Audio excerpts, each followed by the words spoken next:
Sarah, I know you're a professional rider, but what exactly does a professional rider do? Well, a professional rider, by definition, gets paid to ride horses. And that's like What you do? what it is, yeah. But my job is a little different because I do get paid to ride, I get paid to teach, and I also get paid to help people compete and plan their competition. Okay, thank you. What skills and experience are needed to become a professional rider? Well, the main skill is you have to be on a ride. Obviously. So, that's a big one. And then from there, you have to just have a good, solid knowledge of the horse. And take it to the next step, be able to teach somebody. And the next step, be able to compete. So, but at the very beginning, you have to know horses and you have to know how to ride. Okay. Fairly simple. Yeah, pretty simple. I mean, it sounds...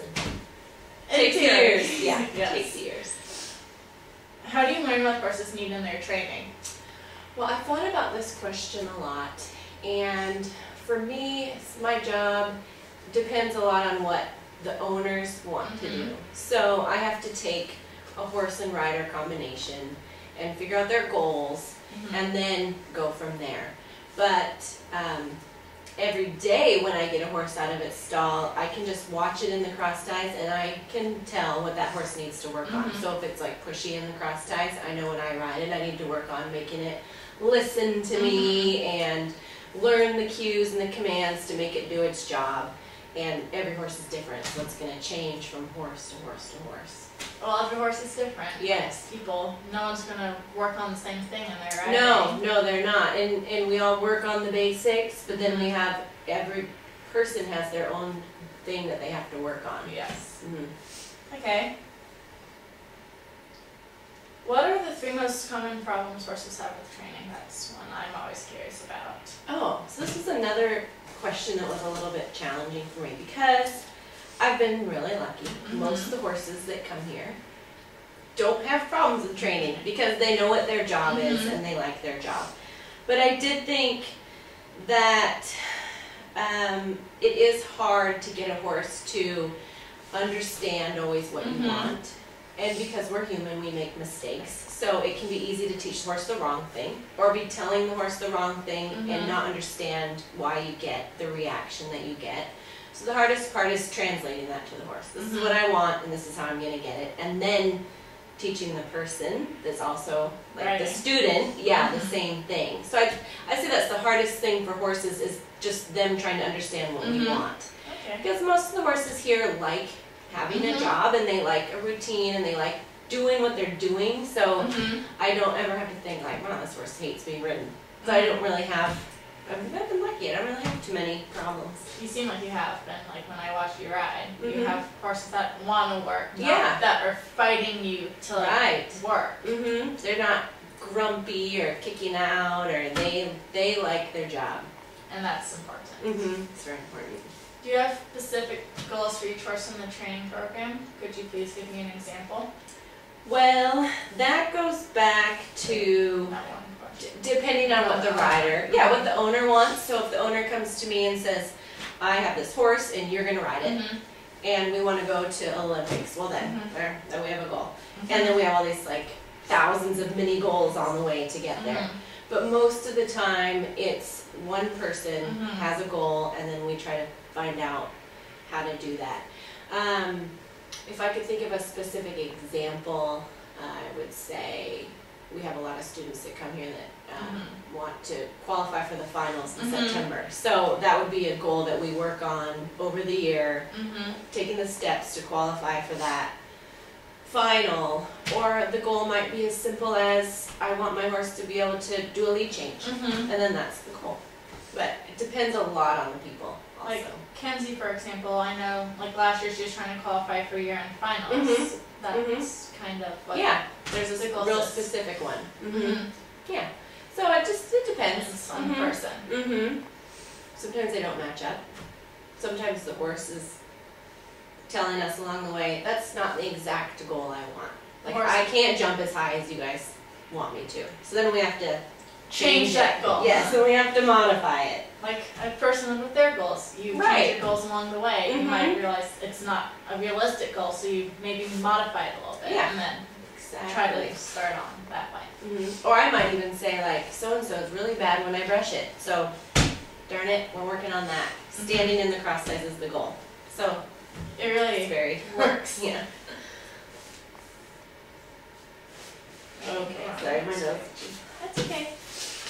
I think it's the next big now. Okay.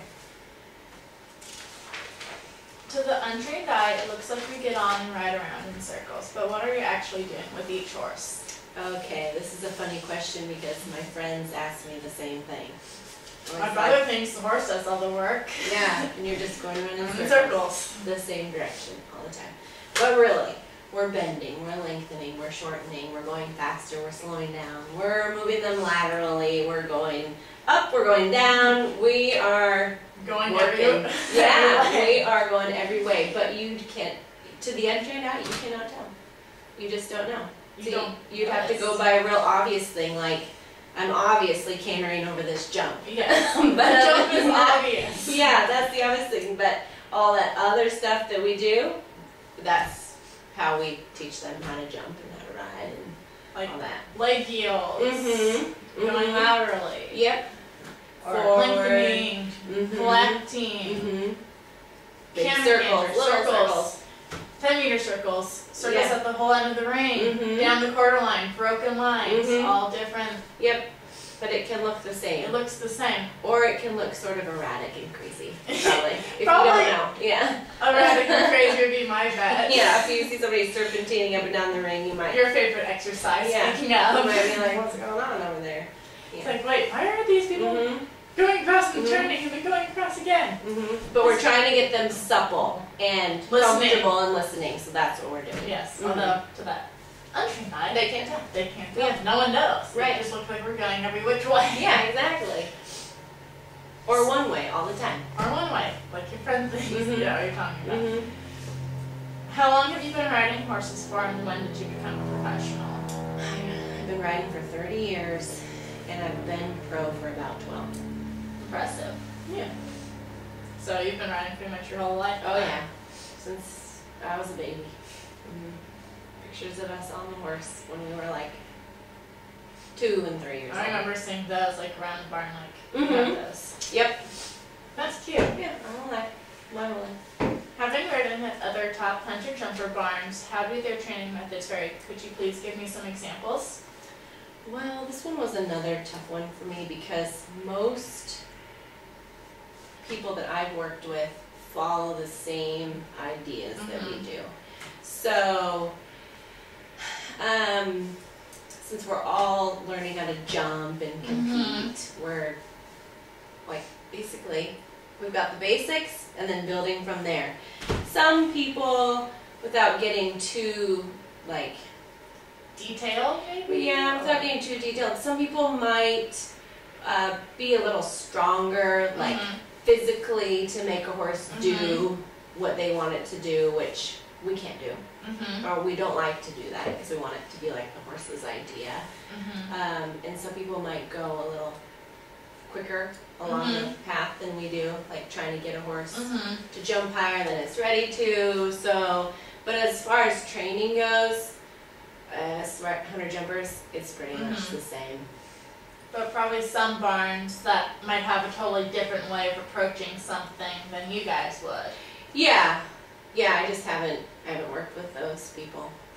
Like I know there's one barn around here, Countryman's, they have their kids training green horses. Oh yeah. And that's something that I know you guys would not really. We probably wouldn't do that unless it's, you know, a lot depends on the situation. Yes. If it was a experienced kid or a quiet horse and it seemed like it worked and we could help them, you know, make a plan and make it work, but for the most part we don't.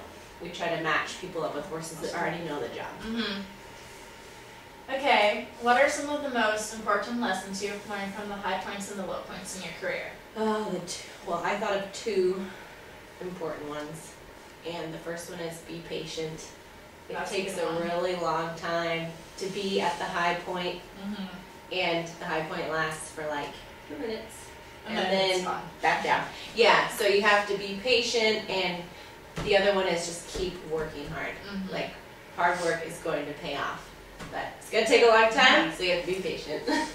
You always tell us be patient and just keep working at it. You're not going to get anywhere if you're impatient and you don't put work into it. Exactly.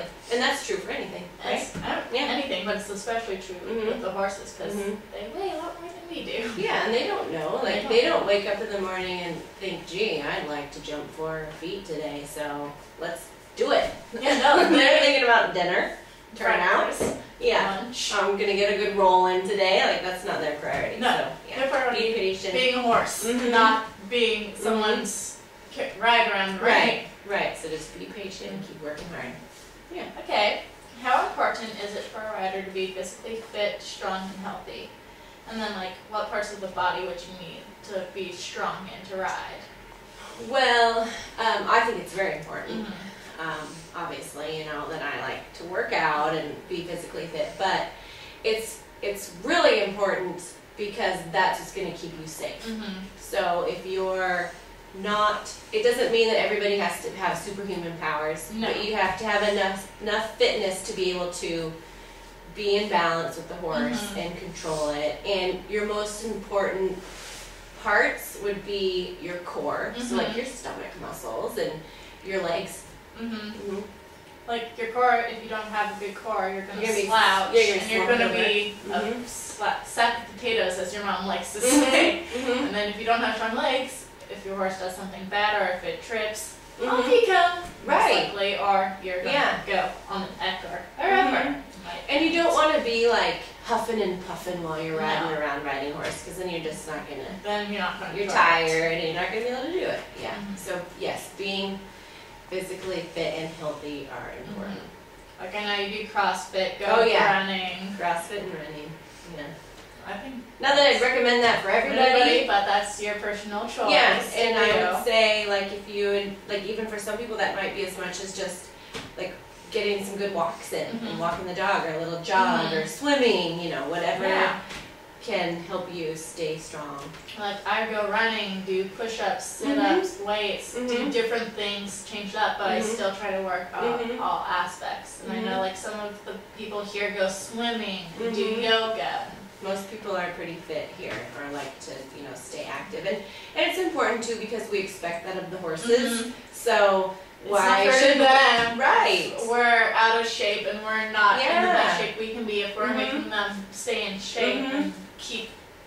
Exactly. We're like, you have to eat this specific diet, and you have to work this hard, and you have to go to competition. But I'm gonna go home and eat a box of chocolates and sit around and watch TV all day.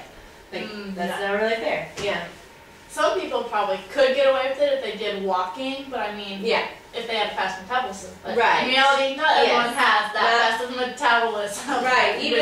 Even people that are like thin, maybe they need to get strong to do the job, right? So it doesn't necessarily mean you have to be thin. You just have to be fit. Like we're both thin, but we both eat healthy and we try to keep strong because we do a lot of heavy lifting and riding the horses. So it really is. It's hard for us to do our jobs if we're not fit and strong and healthy. Yeah, and as you know, it's not just riding, right? Yeah. It's all the other stuff involved, like loading the horse trailer. Loading the horse trailer, unloading, moving tack trunks. Yes, anything involved. Anything involved.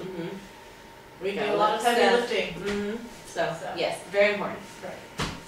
Yes. I'll get off my pedestal now. That's okay.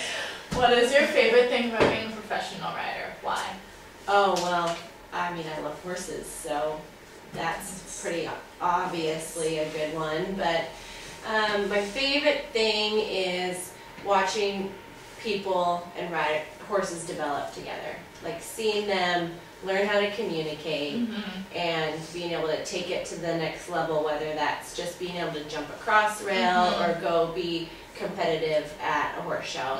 That, to me, I don't get any more satisfaction than that.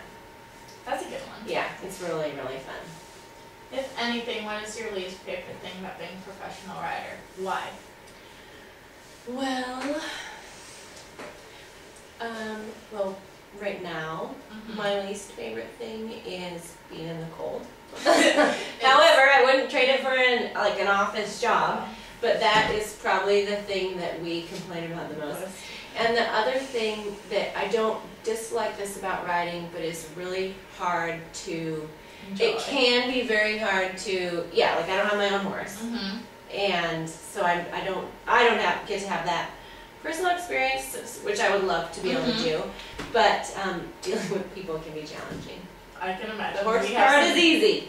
We have some strong personalities around. Well, just sometimes. In general, yeah, but if you get people that are not realistic about what they want or what they can do, then that can become very challenging.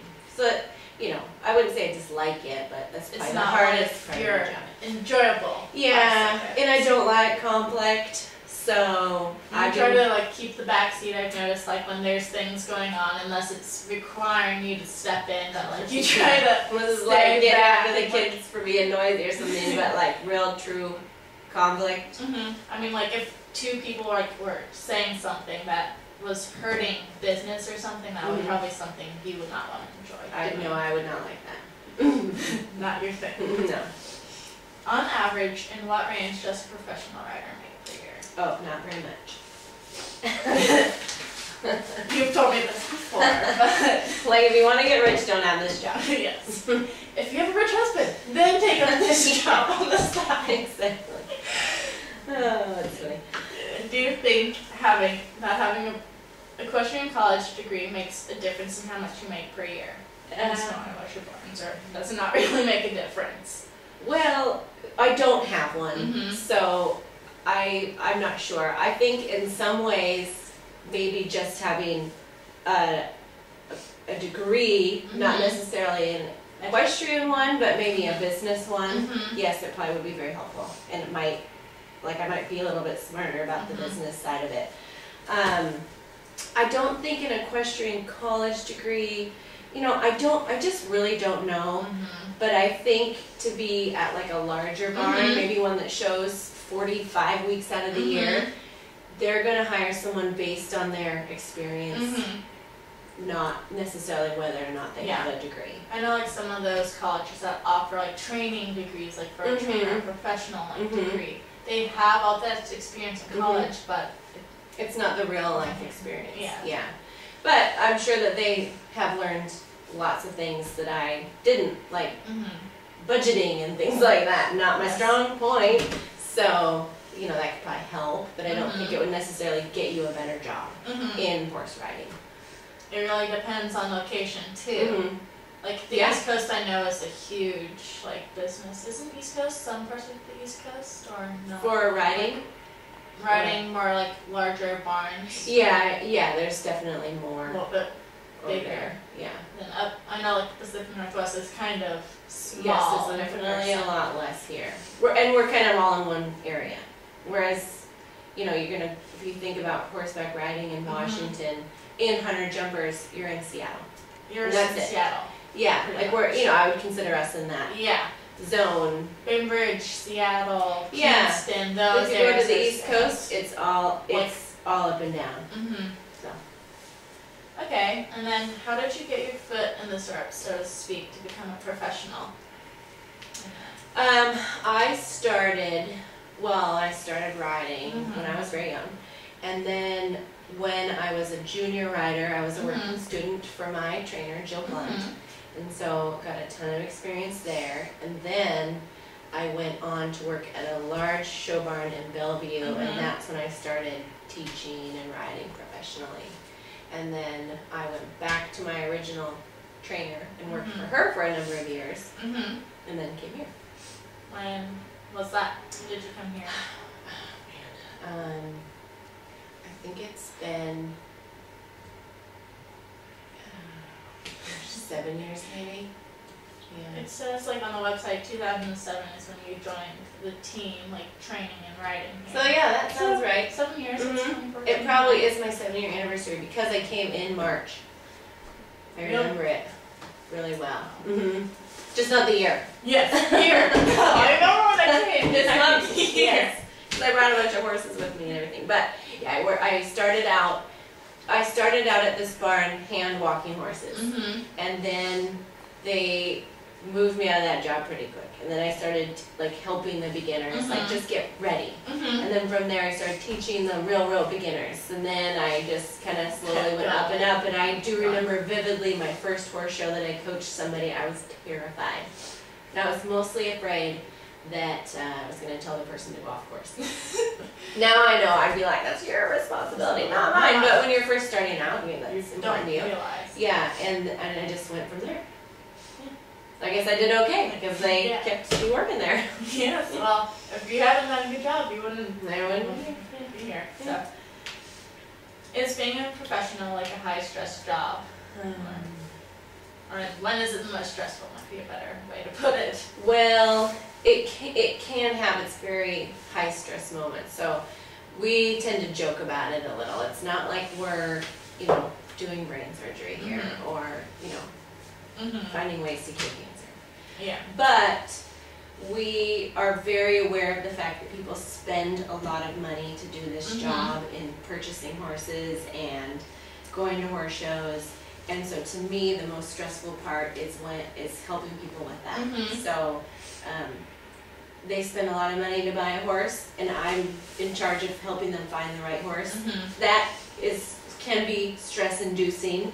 And the other stressful part, if you have a horse that's ill or hurt, that can be very stressful too. Yeah. But for the most part, it's like short little bursts of stress, and then the rest of it is fairly low key. Yeah, I mean, you want everybody to be happy, and I think that we do worry about that quite a bit. Like, you want harmony in your barn, and you mostly want the clients to be happy and come out here and have fun. So we always have that like worry in the back of our brains, but it's not like stressing out about it. You seem to do well because it seems like everyone gets along very well. There's like the age group difference, like the little ones play all together on property next door, and then there's the older ladies that ride together and do all that. And then there's like the teenage group that we all mix. Teenager ones are the hardest ones. I act more like an adult though. So. But even so, it's not. I would say that helping people buy horses is probably the most stressful. And then you have stress, like you're in a competition and you want a horse to do well. Like if one of the kids goes in a class and say you go in the ring and you nail your first jump, and you nail your second jump, and you nail your lead change, and all of a sudden it's looking like you are like gonna lay down 100. Then I start, oh my god, don't miss, don't go too fast, don't go too slow, and my heart rate will just like, I'll be sweating bullets just in that 2 minutes. And then once it's over, it's like, and it's usually when you guys are like, it's all coming together, and I can tell that you're just like winning, or just like you're just in the zone.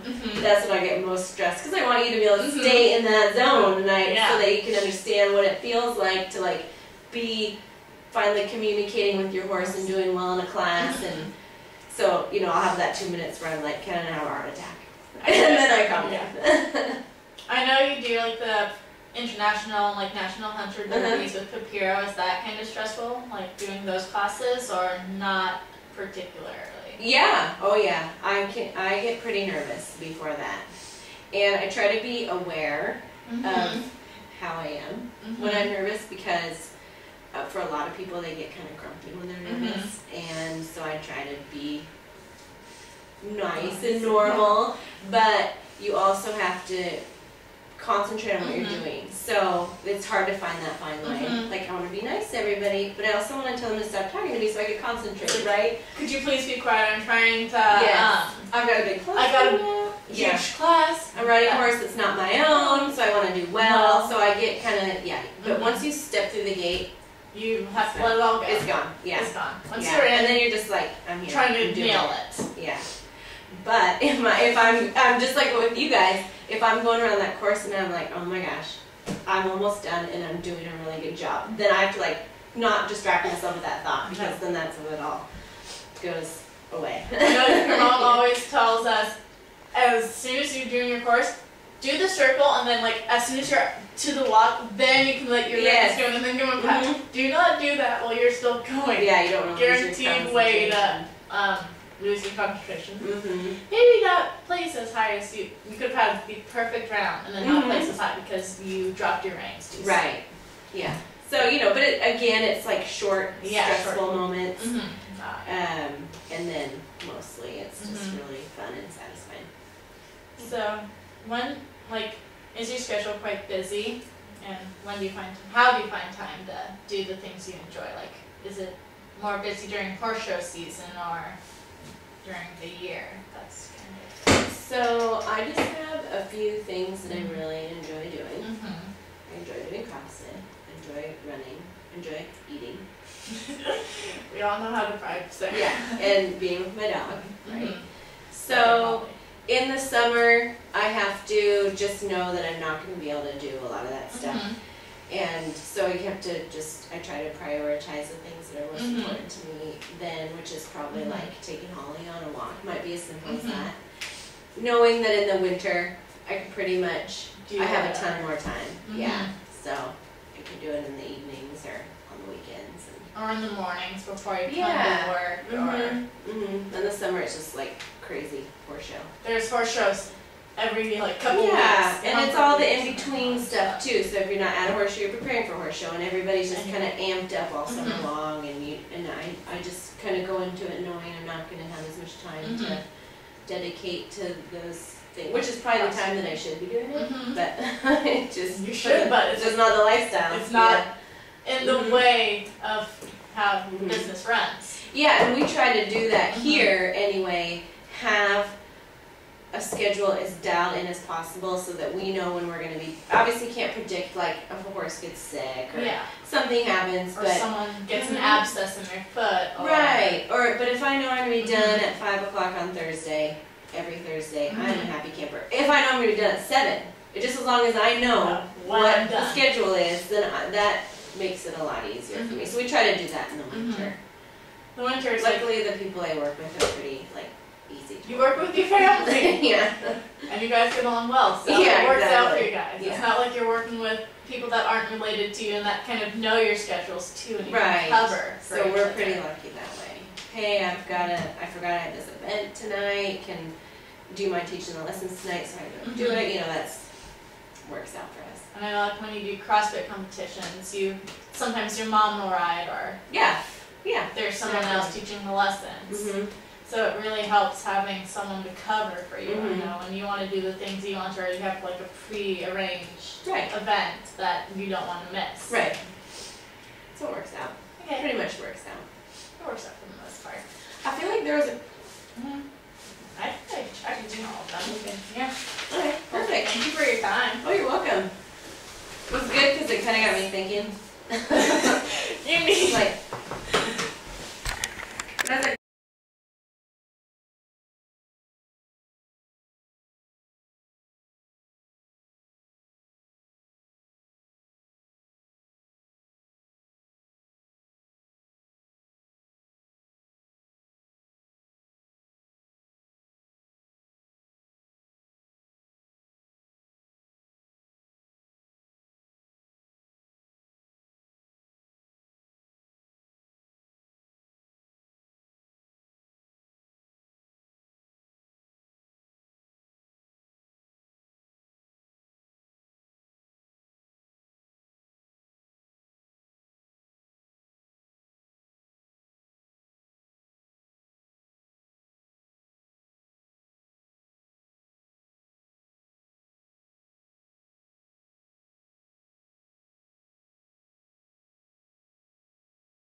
this one. That way you'll have some different shots you can use.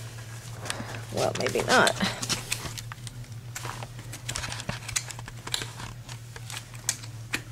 Good boy.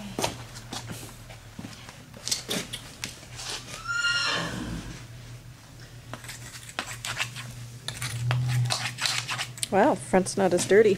He has pads in there so they keep rocks from getting stuck in his feet, which helps him not get as packed. How come they don't put pads in the front and the back? Some horses don't need them in the backs. Like this horse needs them in the front feet, or he goes lame. Basically, he can't be ridden when he's lame. So it's just to help keep his feet healthy. And did you say horses can't see? Horses can't see in front of them, so like in front of me, Calvin can't see this. But he can see my hand on his side. They see from the sides and behind them, so he sees me off to the side here. He sees me here. But Can he see me? He can't see you because you're in front of him. I see. They see from the sides and behind. Oh. And he's got his ears going to the back because he hears you back there. He's listening to me, and he's... Now what are you doing? I'm putting on his polo wraps, and these are like boots, but these are fleece, and we use them to protect the horse's legs when we ride them. Yeah? And so... What's going to happen to his legs when you ride him? When they're moving, they put down a lot of force. Mm-hmm. That's because they weigh like a ton? They weigh... Calvin weighs about 1,300 pounds. So when they come down, that's a lot of weight coming down on his leg. Yes, and horses carry most of their weight on their front legs, so these legs take a lot more shock than... And that's why he has the pads on the front legs? No. On the front, feet. you know, feet?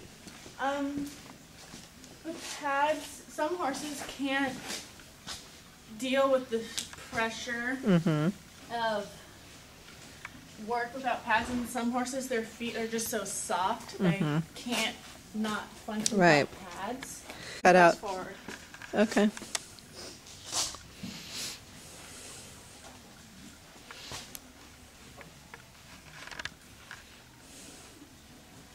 Cal, you're at the beauty shop.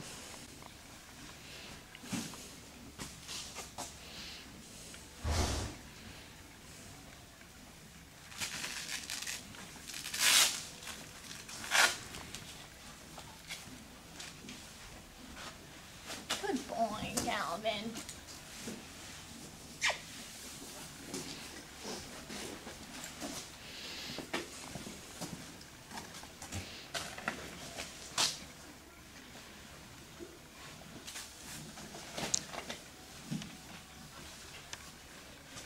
What are you doing to his tail? I'm tying it up in a knot so then when I put the polo wraps on, it won't get in the way. So that's a horse bun? A knot, but yeah. I guess you could call it that. Even boys get buns, Calvin. He doesn't care, it's the beauty of it.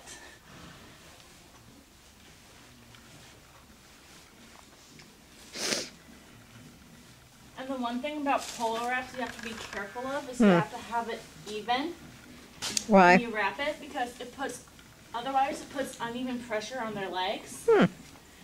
And so the uneven pressure can cause damage to their tendons Yeah. along here. And they have to have those tendons to be able to move their legs. Right. So it's quite important to make sure you have them correctly, and you should be able to get like a finger through, which I can. So that there's some circulation. So there's circulation, and you just want to make sure your horse isn't gonna have a damaged tendon. Stand up. Straight, Calvin. Good boy. Ah, help you.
And then some of these horses have this little foam bracelet we put around their leg, because some horses, when we ride them, like Calvin, he will hit his hind foot, he'll sting himself with his other hind foot or his front foot, and it really does hurt. So this is to help keep him from stinging himself. So if a foot hit this, you can hear it's kind of Padded. Yep.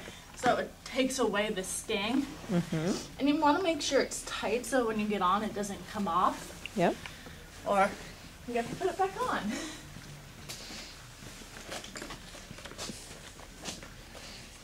So he only has it on the one foot? Yeah, it's just the one foot. Horses generally sting themselves on one foot. Yeah. And it's generally Do they all do it? Not all, but some do. What'd you just put on that brush? It's show sheen. It's like a detangler. So, you know how you detangle your hair with like a detangler? Well, this is that for the tail.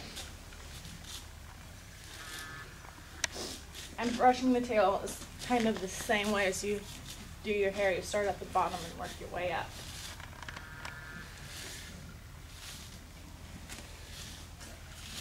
And you always want to make sure you get out like all the shavings pieces and the hay like that. What do they do? Roll in the shavings and hay? When they lay down, it gets stuck on in their tails. So, and it's a lot better to get them out too. It just looks nicer, especially for a show. They look for like the appearance of your horse and how well you're turned out. Like how well you look if you're wearing the appropriate clothes.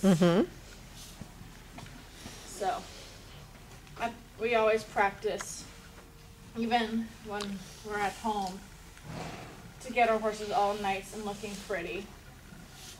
And make sure we treat it like every time we go into the ring, we're going into the show arena. So if you treat it like that, you're a lot more likely to have the same routine at the show and do as great of a job as you would at home. Okay, that makes sense. So do horses like being groomed? He's standing there pretty quietly. Some horses do. Not all, but some. This horse loves to be groomed. He loves attention. He would not want to have attention. He's one who loves attention. And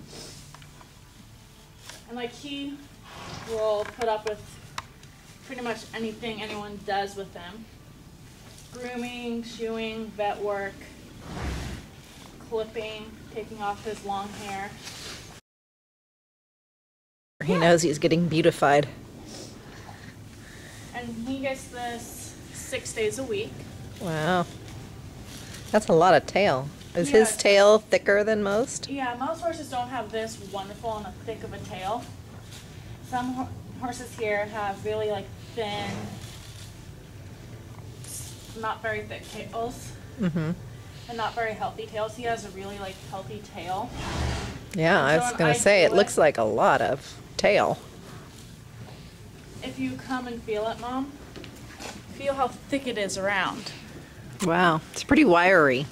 Yeah, it's kind of, it's not as soft as their hair. They have wire hair, which is the way I would put it. But it's thick. And it's really Do they all have wiry tails, or is that just his tail? all of them do. I don't know why, but I think it's something Just in their genes that have the wiry tails. And like with tails like his, you're especially careful to like not pull out their tail when you brush it. So if you go gently, it takes a lot longer, but you're trying not to pull out the hairs. So it's just like people, they grow their tail hairs back if they do come out, right? Yeah.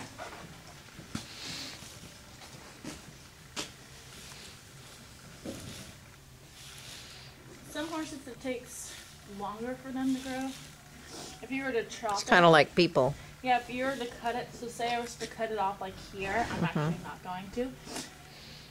Some horses might grow it back faster and some might not, depending on the horse, like people do. Yep. Everyone's hair grows at different lengths. And speeds. And speeds. There we go.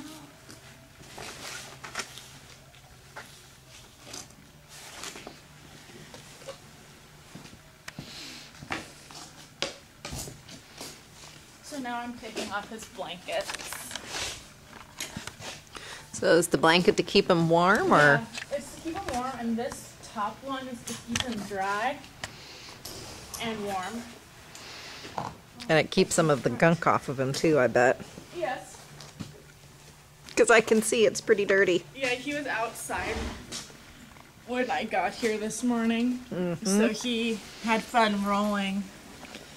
It must be how they get their back scratched, Yeah. is they roll in it. It feels good. It gets rid of the itches, but in the summer when they roll, it keeps like the flies off of them. Oh, okay. And there are different types of blankets, turnouts, indoors. What's that one he has on now? This is an indoor blanket. Yeah. It goes under the other blankets. And it's like when you put layers on, he got clipped and he has no hair to keep him warm. Yeah? Why do you clip him? Because his hair was so long, he'd get so sweaty. Oh, okay. And it would take him a long time to dry. After you rode him, you mean? After I rode him, yeah. And it's not good for them in this weather to be sweaty, I bet. If it's cold and they're that warm and sweaty, it's really not good because they can get super, super sick.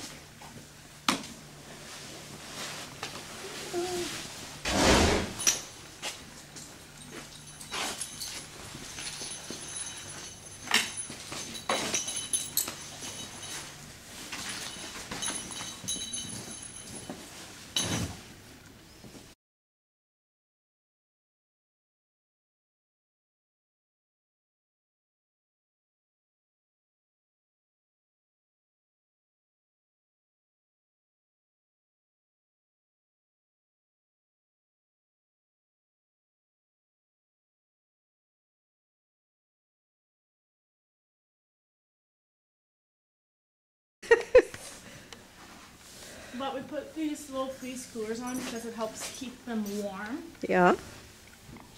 And warmth is the most important thing for them to do. Have you been known to ever wear a fleece cooler yourself? Yes.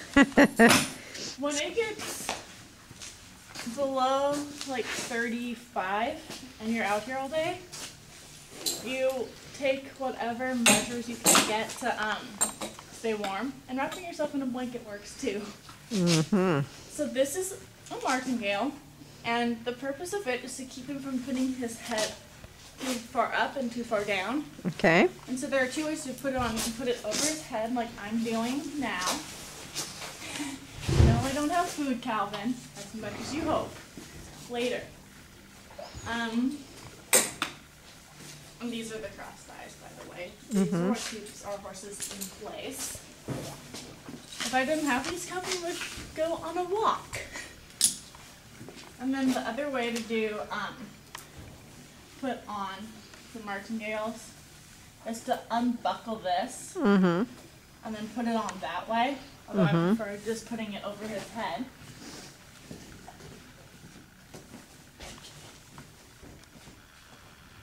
So this is a saddle pad. We put it over their bodies and under their backs so the horses don't get rubbed from the saddle. Okay. So it's kind of like having an undershirt if you have like a itchy shirt or something tight that you might need to put something under.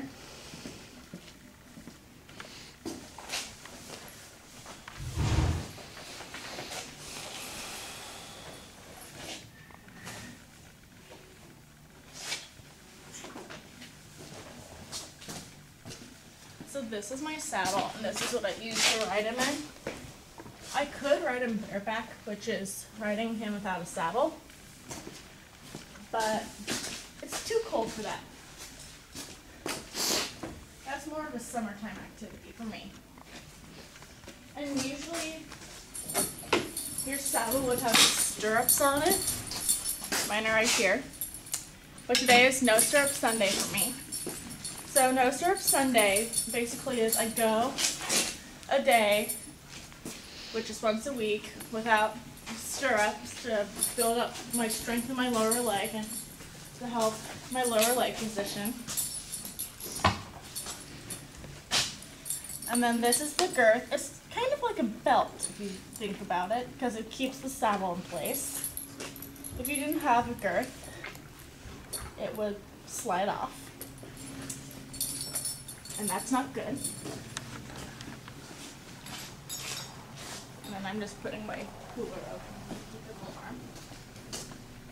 And then you take the bottom part of the martingale and run it through the girth like this, because it doesn't do anything if it's not attached to the horse. Good boy, Cam. No, she does not have food for you. Oh, he just pushed my hand out of the way. He says, if there's nothing in it, forget you. He does that to everyone.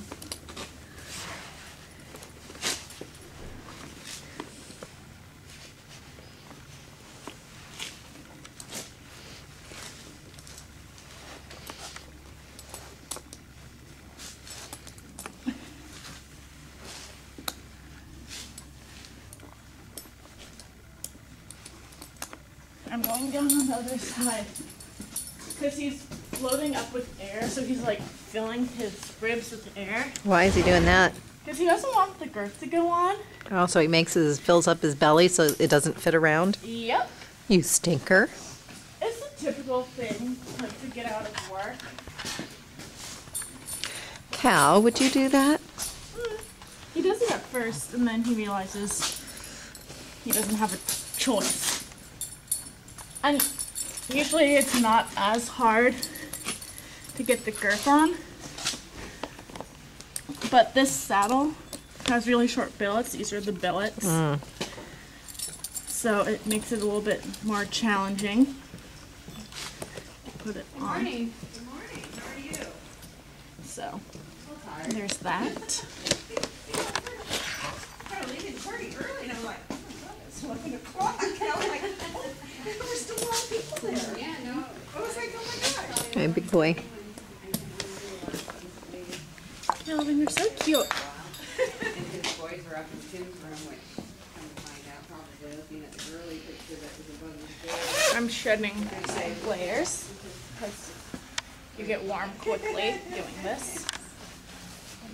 On there. That's so funny, you know, this Jacket here. Gloves in my pocket. So this is his bridle. This is what I use to steer him with. But anyway, you know, I think it was another really successful party. Yeah, it was good. It was good. Maureen left her phone. I forgot to bring it up. Oh my God, I'm surprised she wasn't here at midnight. You know, she's like I thought Nancy she was would. freaking out, but she hasn't even called. I finally called Edward a little bit ago, and I said, I think it's got Maureen's phone. I'm pretty sure it's Maureen. So this is a flash nose band, and it's an attachment. The purpose of it is to keep his mouth closed because he likes to open his mouth when you ride him. And then this bit is a mole and mouth happy bit because he doesn't do jointed bits that would bend in the middle. And then these are bit keepers, so these loose rings won't rub against the side of his mouth. So it makes him happy. Now everybody will ever Oh, yeah, yeah. I was at Northton several weeks back.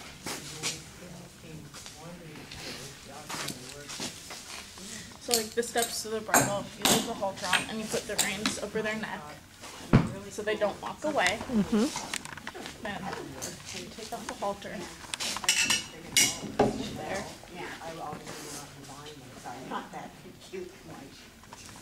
something that would look so cute. $500 boots maybe, but. You know, right, exactly, $900. But, yeah, right. But Into the mouth. they would look adorable with leggings. There we go. Black suit, And black then- and white, the white, all those spectators pumps. Yeah. Put You know, I just, I Fingers. looked at them and I thought, yeah, here. it's not gonna happen. There was There's no concern span. that Glenn needed a better, Blanket for at night? yeah. Well, his little bum is sticking out. He's feeling sorry for himself right now. I'm waiting for Sarah to get him to go ahead for him to go out. He needs to go out and double patting. Well, maybe He's other- standing a little more comfortably today, but he's got Do the throat latch and the rope for this is like doing it and scratch. for fingers. You should be have at least 4 fingers, or otherwise you'll choke them. So you want to make sure they can breathe. He loves to watch me. He does like to be first. And then put your head up. You can sort of see how he's playing with his bit. This one's darker because it's looking down, on either side. So And I then think he does really like watching. It's the first time I've seen him running. this is the nose band. And the rule is to have 2 thumbs, but for horses that open their mouth like him, you can have it like 1 finger because it's really hard to ride them when they're avoiding putting contact on the bit. So when I was to pull back, this is contact. You can see how he's avoiding it when I pull back on it. Yep. And that makes it really hard to ride them when they don't have a contact. And so then with the flash, you put it under the bit keepers. Oh, that's in your mouth. No wonder why. Sorry about that, bud. Yuck. And then run it under. That's rude. Thank you very much. He knows. And he knows if he does that. And then make sure you can get a finger in, but they're not going to be able to open their mouth. And then you can take a towel and wipe that off. And wipe off my hand from pushing his bit keeper out of the mouth. And then I'll put on my gloves. Oh my God, I probably would have loved it. Yeah. And my gloves help just so my hands don't get cold and they don't get raw from riding. Myself a little lamb sandwich. So Mustard and mayonnaise. it works out well for me Okay. and well for him. Anyway, it was really lovely. Did you get a lamb chop there? I did. I like mine just, You like yours more done? a little more done. I remember So the last cute. time oh my gosh, Isn't that nice? I just adore these. Yeah. I mean, those. Yeah, you And this is my crop. I won't need it most likely, but we always are told to carry one with us. Okay. No, you can bring it out. Well, they had a slab of tartar on the counter last night when my mother came over and carving away. I was like, He picks up his feet really high at first, like with his boots, yeah, no. because he's just trying to figure it out.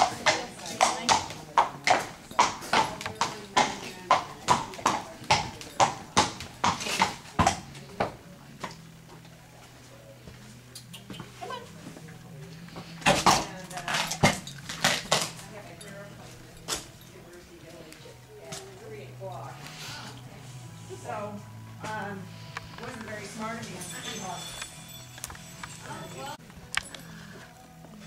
So you tighten your girth before you get on.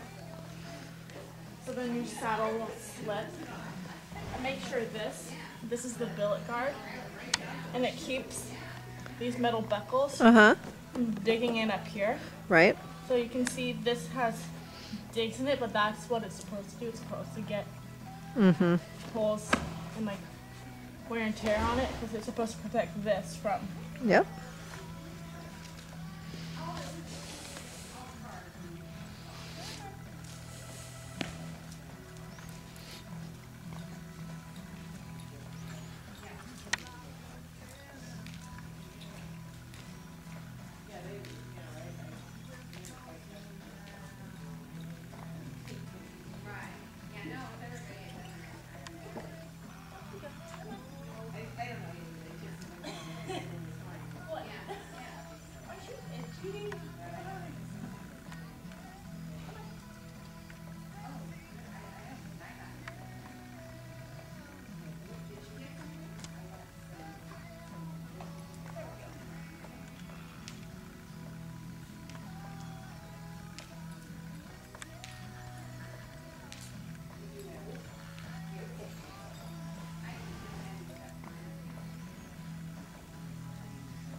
The lighting's not very good.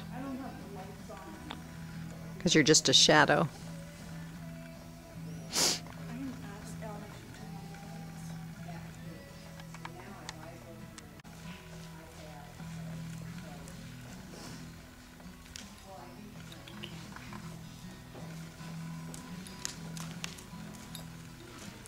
Yeah, facing in. I'm going to go stand on the other side of the ring. Okay. Because the lighting is better.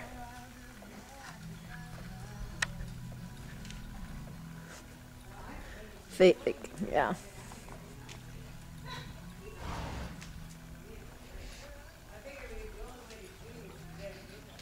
Yeah, this is better.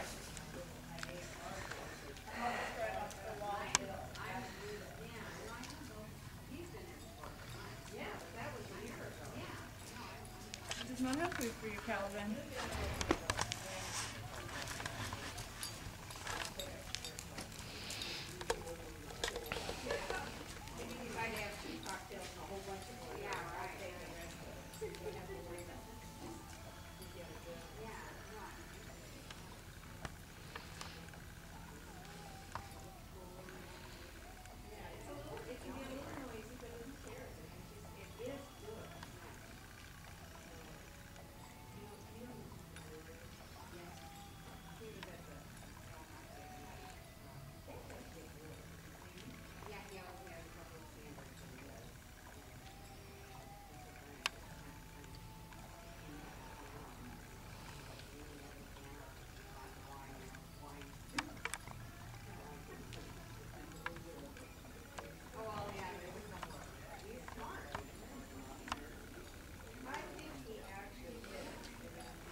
Okay, is that enough walking?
European carpet fiber, Nike footing,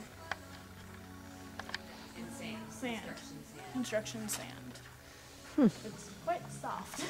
Doesn't hurt when you fall on it. Oh, not Which that I'm bad. sorry you had to find out, but at least. I found out a couple times too. When you started. No, I did not.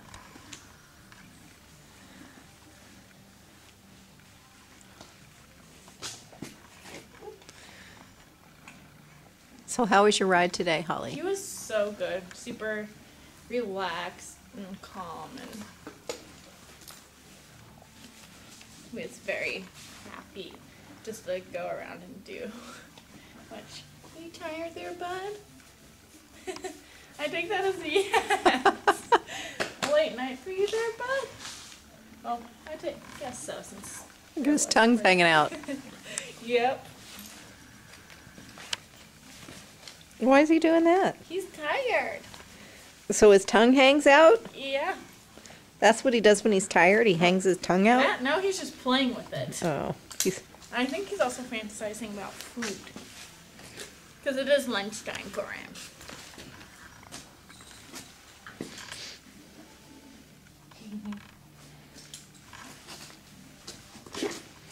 are you teasing him?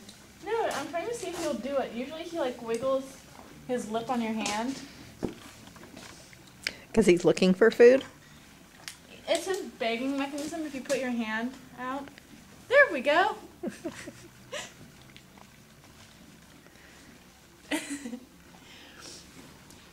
I love you.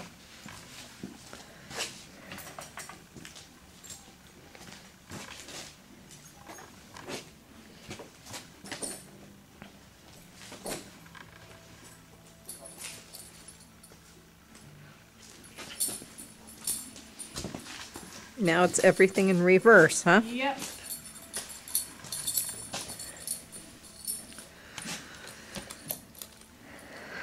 Now, do you have to do something special with all your equipment I have after you to ride? Clean it. We're always supposed to clean our tech after we ride. And then Why is that? it gets really gross and disgusting, especially in the winter, because the dirt is so bad. And then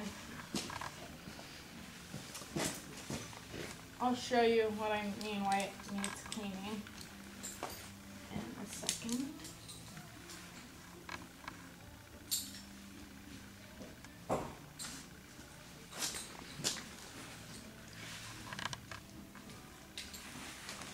You can see how it's really gross along here.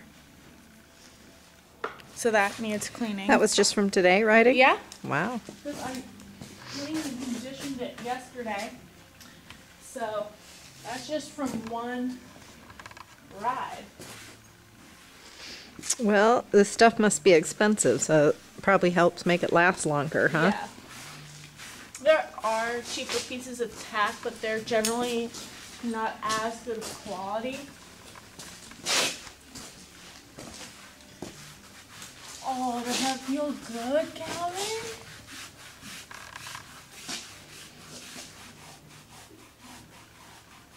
I think this is his favorite spot to scratch, since he's kind of leaning into it Mm-hmm. and putting his head down.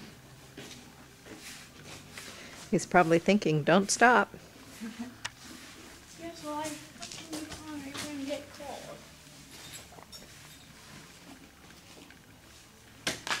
Close enough. What kind of a brush was this? That is a curry comb. It is used primarily to loosen up the dirt that's under his skin Yeah? and under his coat, and it's really good at removing the dirt because it's really hard to get all the loose dirt that's just under the hair that you generally can't reach with other brushes.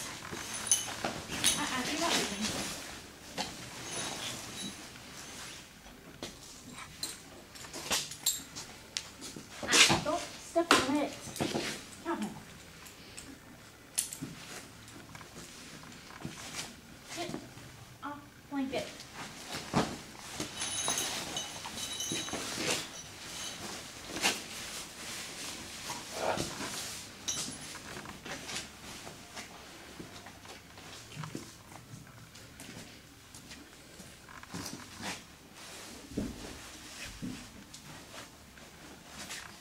Gotcha.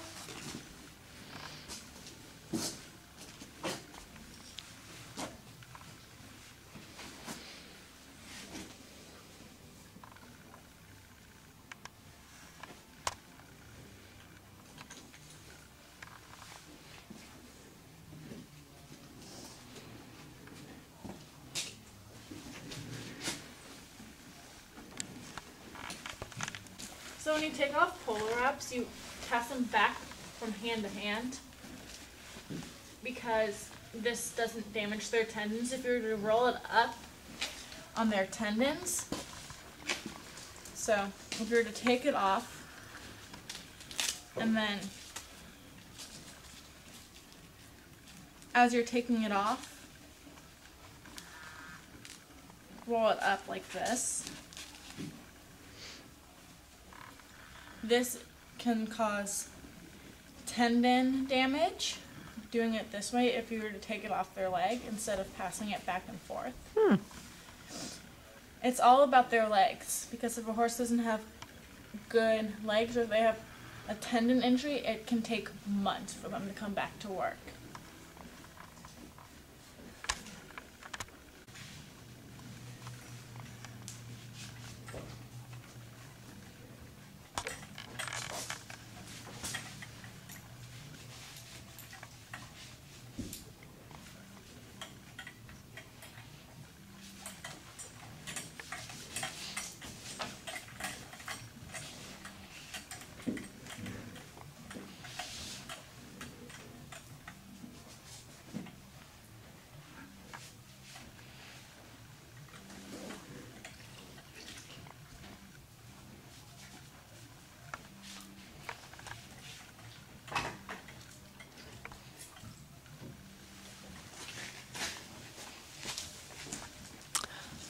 I think the hard disk on this might be full. Give it the story. So, I'm cleaning my saddle, and it's good to keep the leather because it gets dirty and scratched a little bit when you ride.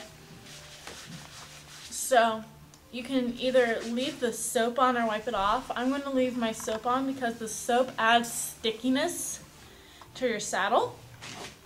So it really helps you stay a lot more secure in your saddle and it keeps you in good position.